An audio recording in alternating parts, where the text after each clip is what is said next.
नमस्ते विद्यार्थी, my self Neha Singh, student of Shri Saraswati अध्यापक विद्यालय, असोसिएशन ऑफ परिसर स्वविकासाचा शोध।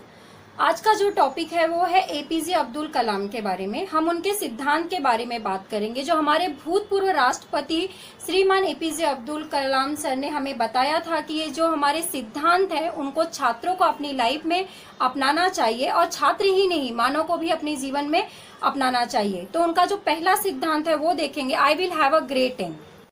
हमेशा अपने आप को याद दिलाए, आपका लक्ष्य बहुत बड़ा है। अपने आप को बोलिए I will have a great aim. बच्चों, 1958 की बात है कि एपीजे अब्दुल कलाम एक पायलट बनना चाहते थे। उन्होंने मेहनत करके सारी परीक्षाएं पास कर ली। पायलट के लिए वैकेंसी में 8 सीट ही थे। एपीजे अब्दुल कलाम 9वें नंबर पे थे। उनका सिलेक्शन तभी हो सकता था जब वो 8 कैंडिडेट में से कोई एक छोड़ देता या मेडिकल में आउट हो जाता। इस बात से वो काफ़ी डिसअपॉइंटमेंट हुए। उनका केवल एक रैंक की वजह से सिलेक्शन नहीं हुआ। उन्होंने स्वीकार किया, it was disappointment for me but disappointment could not repeat me. यानी मैं निराश हुआ था लेकिन मुझे निराशा हरा नहीं सकती। भले मैं पायलट बनकर एयरक्राफ्ट नहीं उड़ा सकूं, मैं इंजीनियर और साइंटिस्ट बनकर एयरक्राफ्ट जरूर बना सकता हूं। और मिसाइल और रॉकेट उन्होंने बना दिया। इंडियन एयरफोर्स के वो पायलट ना बन सके लेकिन वो राष्ट्रपति जरूर बने, जो कि तीनों सेनाओं में कमांडर इन चीफ होते हैं, आर्मी, नेवी, एयरफोर्स। उनका कहा गया rule, I will have a great aim. मैं अपना लक्ष्य हमेशा ऊंचा रखूंगा। ये प्रॉमिस अपने आप से कीजिए। आप सबने पहला सिद्धांत देखा एपीजे अब्दुल कलाम सर का। पहला था I will have a great M.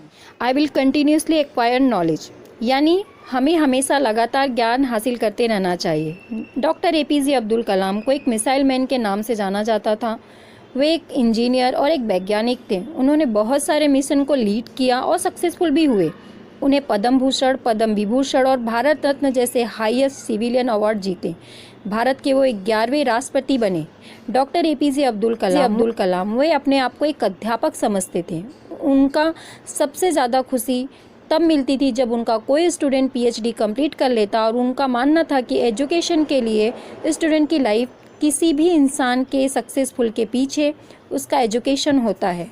उनका कहना था स्टूडेंट का प्राइमरी जॉब है तो अच्छी शिक्षा ग्रहण करना। एक विद्यार्थी एजुकेशन के अलावा किसी दूसरी चीज़ों की तरफ ध्यान नहीं देना चाहिए। इसके बावजूद अगर स्टूडेंट कुछ करना चाहता है तो हॉस्पिटल के बाहर जाके गरीबों को खाना खिलाए, किसी दूसरे विद्यार्थी को शिक्षा दे सकता है। इन सब कामों के बावजूद एक स्टूडेंट को की प्राथमिकता केवल शिक्षा हासिल करते रहना चाहिए। हमेशा वो अपने आप को याद दिलाए, चाहे कोई भी परिस्थिति हो, हम सीखना नहीं छोड़। जैसे कि हमने पहला एम देखा, I will have a great aim. Second one देखा कि I will continuously acquire knowledge.